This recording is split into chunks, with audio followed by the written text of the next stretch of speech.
Hey Cochran, today we're going to make something just a little bit fancy. Not too much, but also not your average hurry-scurry weekday dinner. But if you want to impress your spouse, or you want to impress your friends, more importantly, if you want to impress yourself, then I think this is it, unless you're vegan.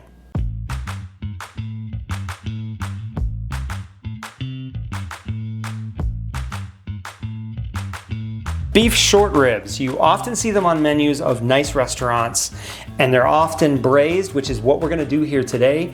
We're going to pair them with a magnificent and also magnificently simple Parmesan Polenta.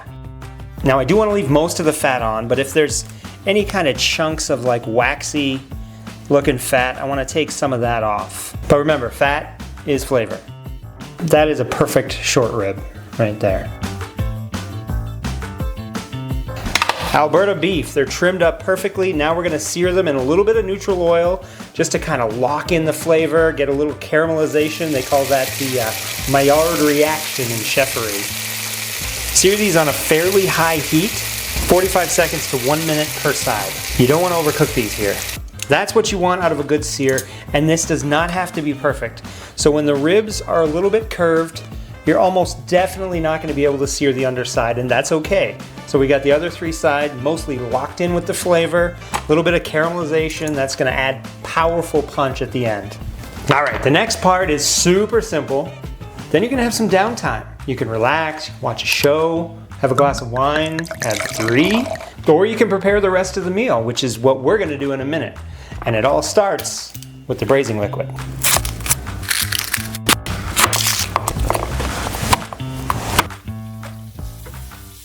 Now this is cooking sherry. You can use cooking wine, you can use good wine if you want to spend the money, but a white wine, sherry, or rosé works perfectly here. Any vegetables will do. Carrots are great. Maybe nothing too pungent like cabbage or turnip.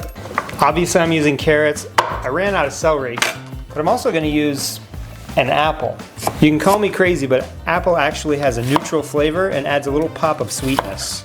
All right, the veg goes in first, because we're going to make a little nest, a little bed, I guess, for the ribs. Sleep Country, Canada, making a bed for the beef ribs. A little bit of flavor. I'm going to stack these in upright. Oh, those fit just perfectly. I would not be able to fit one more in that pot. All right, now beef stock. That's what's actually going to braise the meat. When it comes to liquid, you could add a little Worcestershire if you want to flavor it, balsamic vinegar, beer, wine, always black pepper. Rosemary, thyme, oregano, they all work great here. Do not drown your ribs, your beef. If you do this with brisket, even pulled pork, you only want the liquid to come 30–40% of the way up the meat. Time to relax, get out your bottle of wine, 300 degrees for at least 2 hours. I chose polenta to go with our short ribs because it's going to be creamy, it's going to be buttery, it's going to be Parmesan-y. Bring this to a boil. The ratio of liquid to cornmeal depends on how thick you want your polenta. Anywhere from 2.5 to 4 cups to 1 cup of polenta. You can serve polenta really loose, really soft, all the way up into like crispy little polenta cakes. So this was 1 cup to 3.5 cups of liquid. And that's the consistency I want. Now I'll add the cheese and fixings to this and we'll check on the meat. Tablespoon of butter,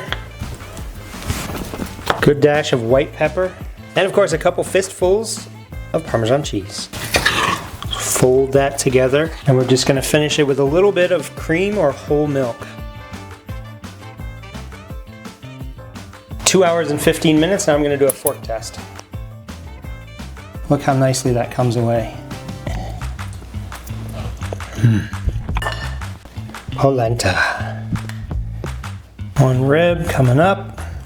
Teeny bit of the juice, or the jus as the French call it. The braising liquid here, just a little bit. That is packed with flavor. Remember, we got the onions, the carrot, the rosemary, the apple, which is weird, but you're not gonna taste it. It's just gonna add that little bit of sweetness. So there we've got the creamy, the buttery, the cheesy, and then of course the meat that's nice and salty and peppery and just packed with flavor. Nothing left to do but, you know,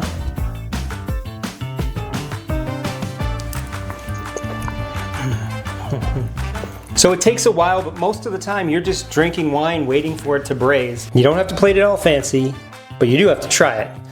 Oh, and check the description for all the local purveyors that I used for these ingredients.